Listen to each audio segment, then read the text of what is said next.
Varun Tej interesting మూవీతో శుక్రవారం release కి రెడీ అవుతున్నాడు. 4 ఏళ్ల నుంచి రకరకాల జానర్స్ తో ఆడియన్స్ ముందుకొస్తున్నా సక్సెస్ కొట్టలేకపోతున్న వరుణ్ ఈసారి మాత్రం హిట్ మీద కాన్ఫిడెంట్ గా ఉన్నారు. ఇప్పటికే పాజిటివ్ బజ్ తెచ్చుకున్న ఆపరేషన్ వాలెంటైన్ తో ఈసారైనా ఫ్లాప్లకి బ్రేక్ వేస్తారా? 3 నెలలుగా పోస్ట్ పోన్ అవుతున్న ఆపరేషన్ వాలెంటైన్ మూవీ ఈ శుక్రవారం థియేటర్లోకి రాబోతోంది. శక్తి ప్రతాప్ సింగ్ డైరెక్షన్ లో తెరకెక్కిన ఈ సినిమాలో వరుణ్ కి జంటగా మానసి చిల్లర్ తెలుగు ఎంట్రీ ఇస్తోంది. ఈసారి ఎలా అయినా ఆపరేషన్ వాలెంటైన్ తో హిట్ కొడతానంటున్నారు వరుణ్. 4 ఏళ్ల నుంచి సరైన హిట్ లేని వరుణ్ ఈ సినిమా మీదే హోప్స్ పెట్టుకున్నారు.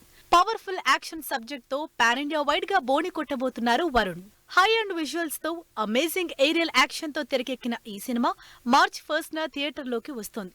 పుల్వామా, బాల్కోట్ అటాక్స్ ఆధారంగా పవర్ఫుల్ విజువల్స్ తో తెరకెక్కిన ఆపరేషన్ వాలెంటైన్ రియల్ లొకేషన్స్ లో ఎయిర్ ఫోర్స్ బేస్ లో తెరకెక్కించారు. ఇప్పటికే బాలీవుడ్ తో పాటు తెలుగులో కూడా బాగా ప్రమోట్ చేసిన ఆపరేషన్ వాలెంటైన్ సినిమాకి కావాల్సినంత బజ్ క్రియేట్ చేసుకున్నాడు. వరుణ్ తేజ్ కి ఆపరేషన్ వాలెంటైన్ హిట్ కంపల్సరీ. గతంలో గనీ మీద ఆశలు పెట్టుకున్నా ఆ సినిమా హ్యాండ్ ఇచ్చింది. ఆ తర్వాత వచ్చిన F3 పర్వాలేదనిపించినా సోలోగా వరుణ్ కి పెద్ద మైలేజ్ ఇవ్వలేదు. అసలు గద్దలకొండ గణేష్ తర్వాత ఇప్పటి వరకు బ్లాక్ బస్టర్ కాదు కదా, కనీసం హిట్ టాక్ తెచ్చుకున్న సినిమా చేయలేదు వరుణ్.